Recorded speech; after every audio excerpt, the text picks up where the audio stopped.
So what's good, TMG fam? It's your boy Ellen. I'm back with another reaction. How y'all feel? Welcome back to the channel. Salute.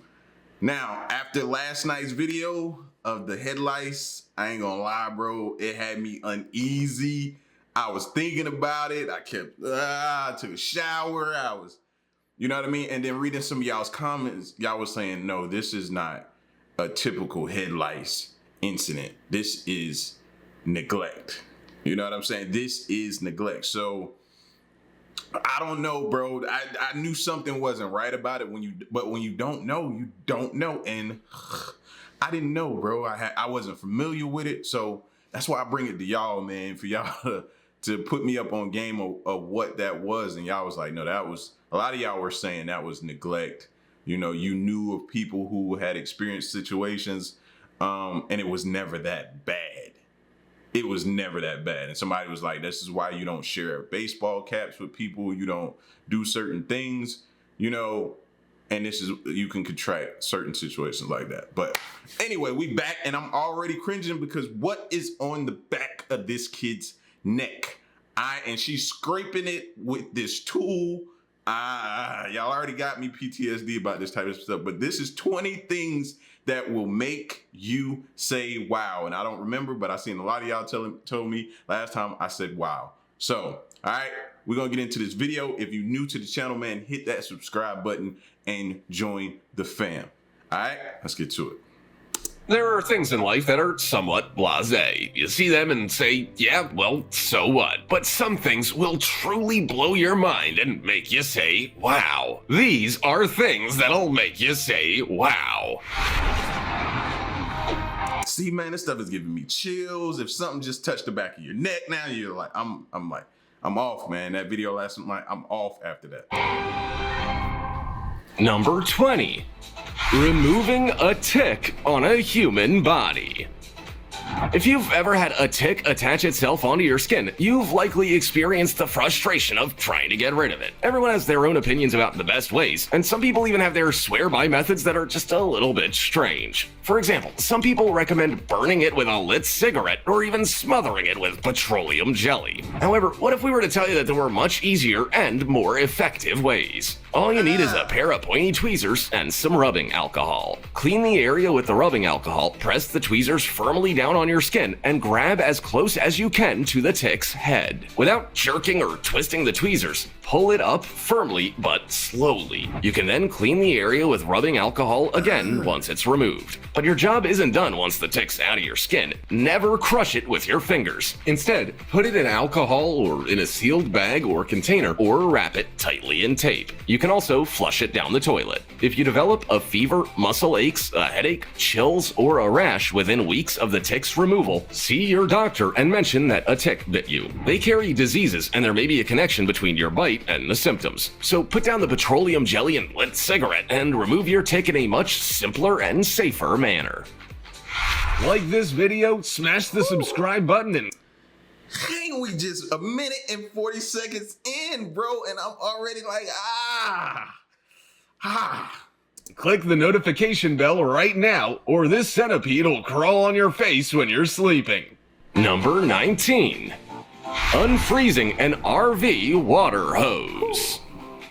When you've been cooped up for so long due to COVID-19 travel restrictions, any loosening of those rules has many people preparing their RV for a long trip across their state or country. But depending on the time of year you travel, you may find yourself facing problems due to the cold temperatures. One of the most common problems that RV owners face is the freezing of their water hoses. This can be extremely inconvenient since it's what you use to connect your RV to a water source at a campground or RV park. Even though you may not see how you could possibly keep it from freezing when it stays outside all night in sub-zero temperatures, it actually wrap it in a type of heat. I be trying to put all of that in my cooler, but you're in the cold, so You know what I mean? But I see, this is the type of stuff I don't have to deal with. I don't know too much about. You know, it's hot down here. That prevents the cool air temperatures from having as much of an impact on the water inside it. Alternatively, you may like to keep the tap running, but this can be pretty wasteful, so it's not really recommended. Generally, RV water lines begin to freeze at about 32 degrees Fahrenheit or 0 degrees Celsius. The water won't immediately freeze at this temperature, but that's generally when the freezing process can start, because, you know, that's the freezing point of water. Once it's frozen, you'll need to locate the frozen pipe, open the faucet, avoid using open flame, and then warm it up with a hair dryer, hot towels, a space heater, heat lamp, or even electrical heating tape. Number 18. I never knew, but you've heard me say before, I definitely want an RV, so this is something to keep in the back of my mind now. Barcode boarding. Who knew that almost anything you owned could be turned into a musical instrument? If there's a possibility it can make sound, there's also a possibility it can make music. Well, at least that's the belief of Tokyo-based musician Iwata, a member of a band called Electronicos Fantasticos. They are well known for turning old appliances like fans and even TVs into musical instruments. And now they're making use of a huge barcode reader and skateboard with an attached scanner.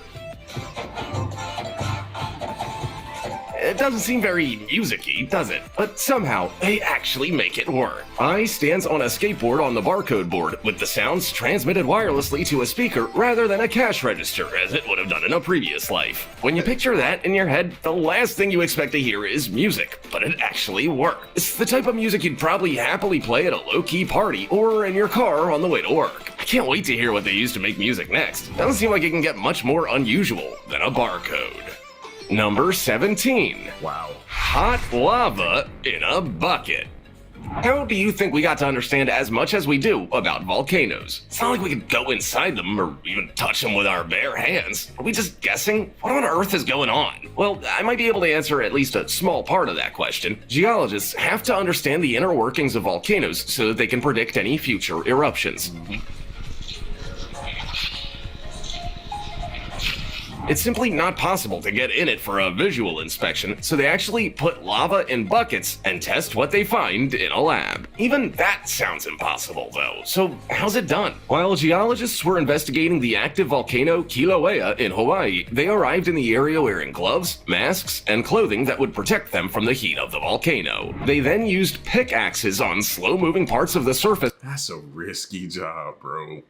Like, you're getting close enough, you know what I mean, to smell the gases off of that volcano, like close enough to reach out and touch the lava. Nah, that's risky. Lava and put some into volcano-proof buckets with water. Once the lava cools and solidifies, they bag the samples and take them back to their labs to run their tests on. I don't know who came up with that idea, but I hope it didn't take trial and error.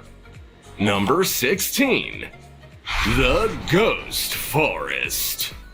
Most of us understand that deforestation is a huge problem, and it's all of our problem, whether you care to think so or not. Deforestation is generally caused by invasive species like us, fires, land clearing, and disease. But we're also now learning that rising sea levels may be another issue. Forests along the mid-Atlantic coastlines are dying, and the cause of death is thought to be the rising seas that are causing trees to die back and be transformed into tidal marshes and swampland. Virginia Institute of Marine Science scientists believe that so far, about 100,000 acres of coastal forests have died off around the Chesapeake Bay area alone, beginning as far back as the 1850s. Climate scientists are investigating these dead forests, which they refer to as ghost forests, and think that rising tides are delivering salt into the roots of the trees, causing them to die off. The higher the sea, the more trees around coastal areas are at risk. The mid-Atlantic appears to be in quite a serious situation. The Gulf Stream is moving northward, which brings warmer water to the area and speeds up that sea level rise. It's also sinking due to natural geological processes and groundwater pumping.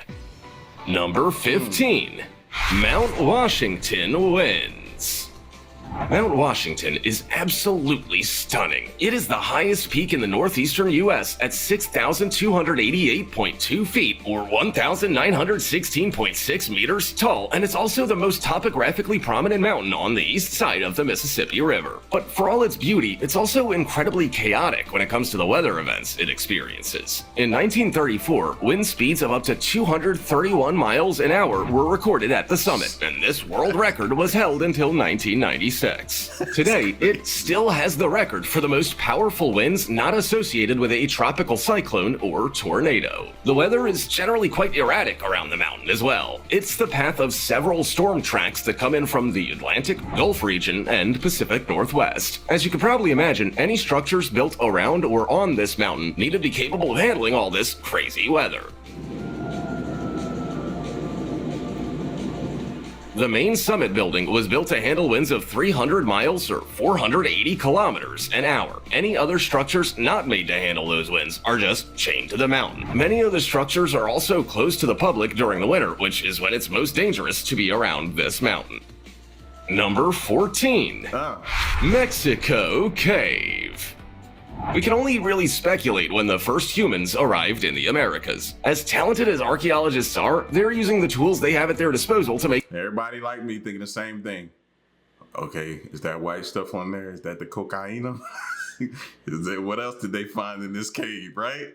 really good guesses. Sometimes things change and discoveries are made, which means they have to reevaluate the decisions they've made in the past. A cave in Mexico really changed what they knew about the first humans to arrive in the Americas. Throughout the 20th century, we believed that humans crossed the Beringia land bridge from Siberia to North America and came further into the continent once retreating ice sheets created a corridor. They think this happened about 13,000 years ago. But then they started finding sites in the Americas that showed signs of life long before that and adjusted their beliefs by about 3,000 years. But then the authors of a new study found stone points in Chicohuite Cave in Mexico that may indicate humans had been living in Mexico for at least twice as long as we thought. The cave is high up in the Estierro Mountains, about 9,000 feet above sea level and over 3,000 feet higher than the valley below. Stone artifacts used for chopping, scraping, cutting, and weapons found in a test pit suggested that they may have lived there 18,000 to 26,500 years ago.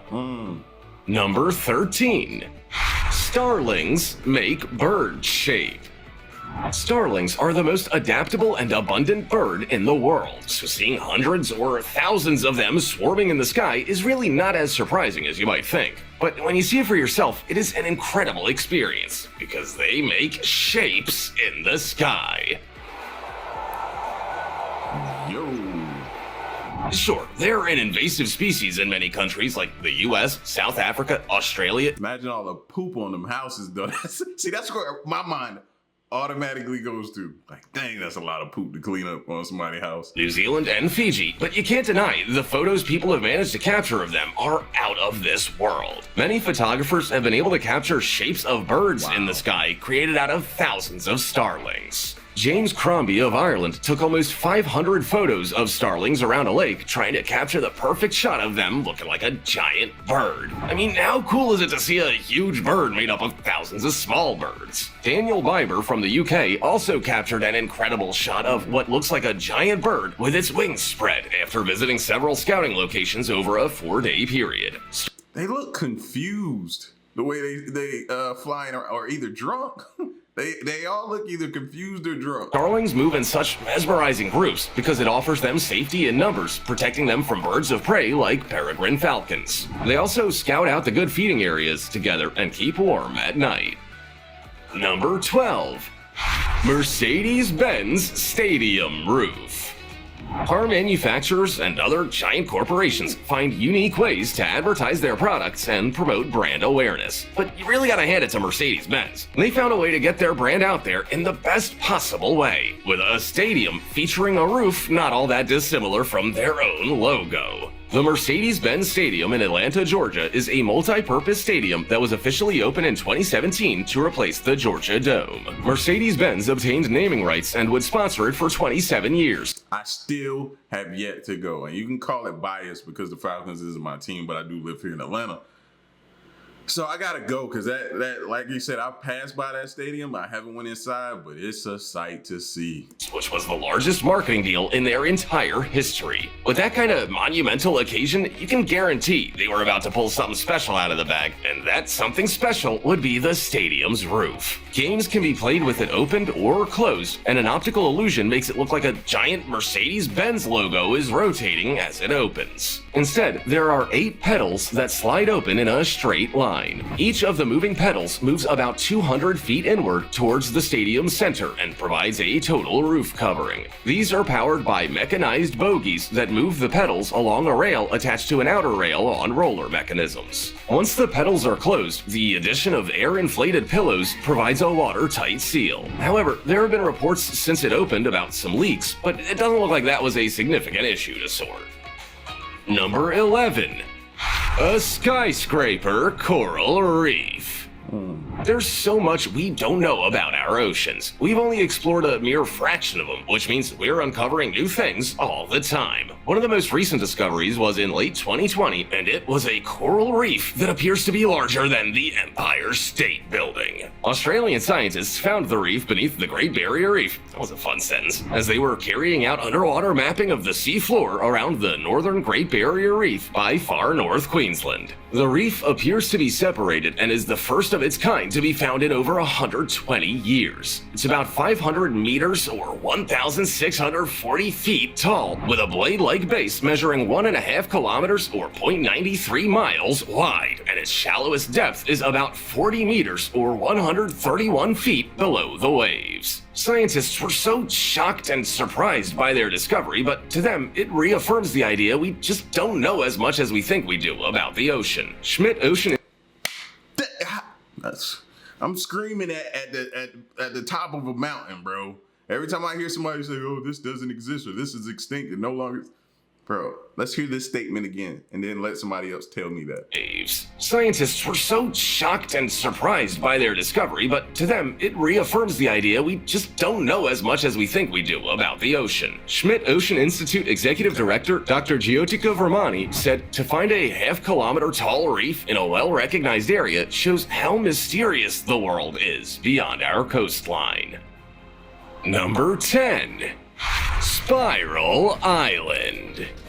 The housing crisis has been hard for many of us. If you've been struggling to buy a house, you are not alone. But have you tried thinking outside the box? I mean, a guy made his own island and lived on it. British artist Richard Soa created a floating artificial island in Mexico called Spiral Island. When Hurricane Emily destroyed it in 2005, he made a replacement called Joyxi Island, which he opened for tours for a period of time. Spiral Island was located in a lagoon on the Caribbean coast of Mexico, which Richard began making in 1998. He made a base out of nets containing plastic bottles, and this base supported bamboo and plywood. On top of that, he poured sand and added plants. Eventually, it was sound enough to support a 2-story house with a self-composting toilet, 3 beaches, and a solar oven. His replacement island, once Spiral Island was destroyed, was 66 feet in diameter with 100,000 bottles before it eventually became 82 feet. This island has 3 beaches, 2 ponds, a house, a washing machine, solar panels, and even a solar-powered waterfall and river. It's a constant work in progress, and both Richard and volunteers. Now, my only question is, like, what about a medical emergency? I'm pretty sure he's thought of that. Like, how do they get to him? They take a boat to him real quick. Like, I hope he got all this type of stuff figured out. It's a dope idea. Because what is he pretty much paying for at this point? Solar panels. So he got his electricity. He got everything figured out. I mean... are constantly working on the island to make it something truly special. Number 9. Phenomenal Firefall. A trip to Yosemite National Park is exciting at any time of the year, especially since it has such amazing rock formations like Half Dome and El Capitan, not to mention the stunning and huge sequoia trees. But there's another reason why thousands of people flock to this park, and it's to catch a glimpse of Horsetail Fall when it becomes a sensational natural firefall. Wondering what a firefall is? It's like a waterfall, but it looks like fire. During a very narrow window of time in winter, generally about 2 weeks, but sometimes less or not at all, the 1,500-foot waterfall looks like fire is cascading down below. It's become a hot spot for photographers, but the more widely publicized it has become, the more people flock to see it. For it to happen, so many natural conditions have to align. There must be enough snow, and the temperatures have to be warm enough for that snow to start melting. The sky also has to be clear with no clouds, and the sun has to hit the water at a particular angle at the upper parts of the fall. When those conditions align, you get to see a deep, orange, glowing waterfall for up to 15 minutes before the sun sets. Wow. Number 8. Rainbow lightning. Nature can be incredible. We don't say that while it's destroying our homes or making us sweat on the commute to work or school, but we do when we're able to capture some rare moments on camera. In mid-2020, photos and video footage in Lewiston-Clarkson Valley, Idaho were taken of a rainbow and lightning strike seen together, sitting right next to each other. Storm chaser Jake Heitman managed to capture something very similar near Tulsa, Oklahoma as well. Jake said he watched as the lightning and rainbow came together at the back end of a thunderstorm. Many people who saw the footage and photos from various people said it was Mother Nature's wonder and that it was beautiful and scary at the same time. I'd have been calling my grandma. You know, the older people always have a reason for why certain things happen. I would have had to call, hey, Grandma, what does this mean? Did you have a dream about this? Please tell me. What does this mean? A rainbow with lightning going on at the same time. Somebody, hey, tell me something. People said it was Mother Nature's wonder and that it was beautiful and scary at the same time. Many people had never seen anything like it before, adding to the mystery. And there's a reason you don't really see it happening, and that's because lightning often happens during storms while rainbows form after them. For them to occur simultaneously, there needs to be enough sunlight when it's raining. To see such an incredible formation, you also have to be standing between the storm and the sun, precisely when the sunlight hits the raindrops and the electrical charges create the lightning. Number 7. Cracking black ice. Black ice is one of the deadliest natural phenomena. It causes countless accidents on the roads, and it's also definitely a slip and fall hazard while you're trying to navigate your local streets in the winter. But for some people, it's a fun pastime. Wild skating is quite a common activity in Sweden, which involves skating on thin ice that sounds like laser beams when it's cracked underfoot. Mathematician and That's just not fun to me. No, that's hazardous, fam. And they like deep out there. So it ain't like, you know what I'm saying? They close enough to land to get themselves back on. No, they're out there deep. They gambling. Author Martin Anya loves going wild skating with friends, skating on ice that's sometimes just 2 inches thin. While he's skating on it, the waves ripple through the water underneath, causing those all too familiar pinging sounds. Of course, this is not something anyone can do, as it's not the safest activity. Martin is experienced and always measures the atmospheric conditions, surface smoothness, and temperature before heading out. Definitely don't try this at home. In fact, most authorities really warn against putting yourself in dangerous situations in the outdoors. There are countless resources for people to learn about how they should act around frozen ponds, rivers, and lakes, and what conditions are dangerous for skiers, anglers, and snowmobilers. Most authorities also recommend carrying a safety kit when out on the ice, which should include a cell phone or radio, dry clothing, hand warmers, a throw rope, ice picks, ice chisels, and other life-saving equipment. Number 6. Chicago Feral Cats Army. Feral cats are a problem for many people, especially as they injure domestic cats and reproduce at an alarming rate. But you know what can be even more problematic? Rodents. And thousands of them. So a program called Cats at Work has taken one problem and made it a solution in Chicago. They're neutering, spaying, and vaccinating as many feral cats as they can and are releasing them around businesses that sign up to take on the responsibility of feeding and sheltering them. The cats will then get to work taking care of rodents. Generally, feral cats will not thrive in homes or shelters, and euthanasia is often the only option for them. However, when they are given food, water, and shelter outside of local homes and businesses in Chicago, they can solve the rat problem and be rewarded for it. Chicago's been trying to solve their issue of rodents for a long time using measures like rat-proof garbage bins and rat burrows filled with rodenticide. But these are— I always thought it was New York that had the rat problem. So Chicago as well? This is the first time I'm hearing Chicago put on that list, but now I know. generally cited as short-term and ineffective measures. Cats are natural predators, and if they're healthy and unable to breed, they could be the solution rather than another problem. The cats don't even need to catch all of the rats either. Sometimes the mere presence of cats is enough to deter them. About 1,000 cats have been released since 2012, and there's a long wait list of homeowners and businesses wanting to take advantage of the scheme. I bet. Number 5. Royal Mail Drone Delivery. Carbon emissions are a huge problem, and many businesses are trying to come up with ways to reduce their carbon footprint to benefit us all. Others are getting into NFTs to benefit something. One such business is Royal Mail, which is a British multinational postal service and courier company. Getting mail to remote locations has always been challenging, and boats are often used that generally require a lot of fuel. In late 2021, Royal Mail started trialing drones to deliver post to a remote island to potentially reduce their carbon emissions. The trial was held for 2 weeks and included autonomous flights between Kirkwall and North Ronaldsay in the Orkney Islands. The post was delivered by a twin-engine crewless aerial vehicle called Ultra, which was capable of transporting 220 pounds or 100 kilograms of mail in one trip. Once they arrive at the island, the local postman will then deliver the mail in the usual way. The chief commercial officer of Royal Mail, Nick Landon, said the drone technology trial was one of many ways they were trying to support their postal workers to deliver excellent service and reduce their carbon emissions at the same time. If successful, there was a possibility that the same technology could be relied upon for other remote areas across the UK. Number 4. A weird weather glitch.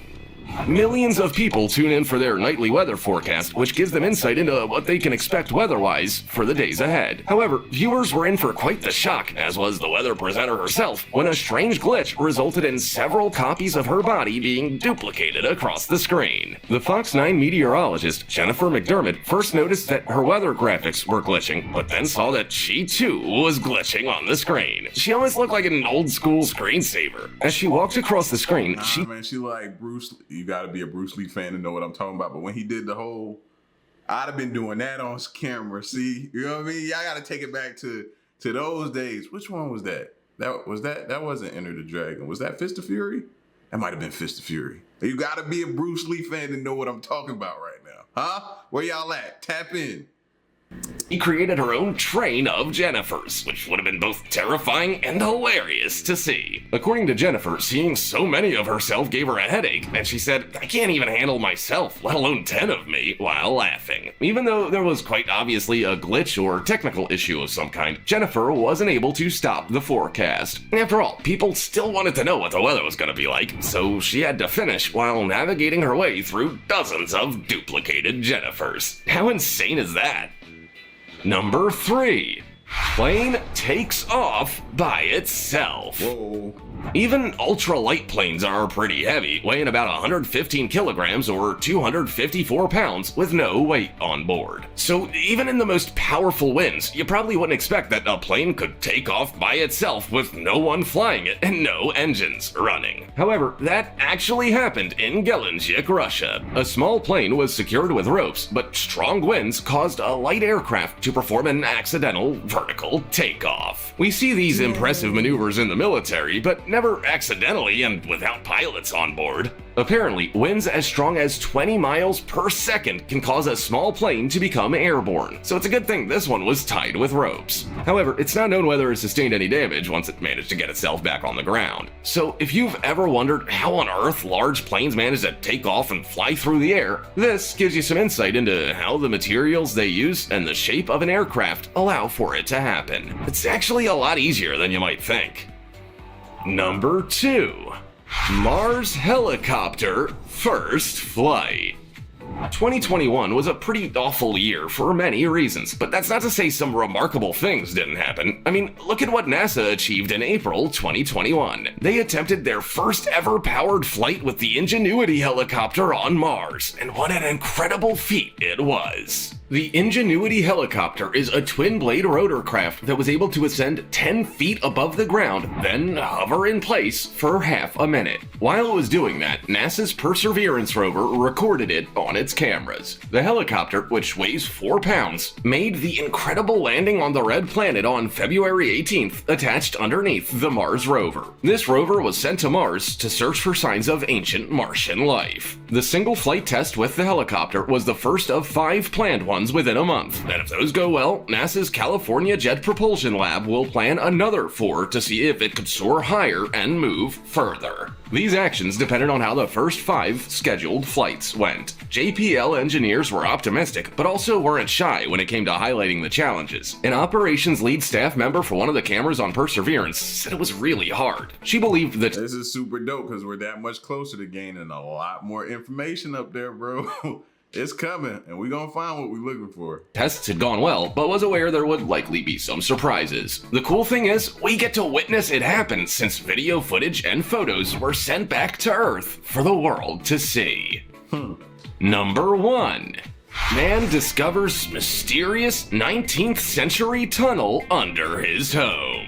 What? Many of us are oblivious to what lies in the hidden areas of our homes. It's not often we wander into the attic or under the house, and we certainly don't check out the insides of the walls too often, so pretty much anything could be hidden in there. But what you might not expect to be hidden under your home is a huge tunnel dating back to the 19th century. Alton, Illinois homeowner Gary Matchins noticed that the sidewalk around his 1890s home was starting to slope. He already knew the home's history and set about excavating it so he could repack and correct it. He then found a unique tunnel that he believes was covered in 1895 when the brick street was laid. Gary thinks the tunnel might have had one of several uses. After checking with the Landmark Historic Society, he said it would have been used as an ice house or root cellar, although it might have also been used for the Underground Railroad. The quality of the tunnel made him believe several people would have been involved in its construction. He was open to the idea of working with the city to hold tours, but he was also interested in, just sealing it back up again. Why not?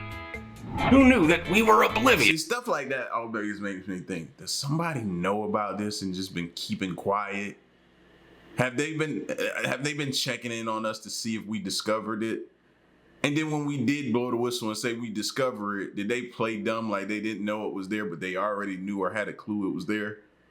See, that's my conspiracy theorist moment I have throughout the day. Sometimes when I hear certain things, and it just makes me sit back and go, you think so?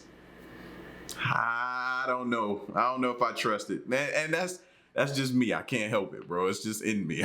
I gotta just side eye and be skeptical about certain things. You know what I mean? But this was 20 things that make you say, wow, bro. After we got past like the first 2 minutes, we were good. We were good after that. But that first 2 minutes with that tick stuff was, I'm still thinking about it, you see? So, but anyway, man, y'all get at me in the comment section. Let me know what you think, and stick around and stay tuned. To the next one, I'm gone. Peace.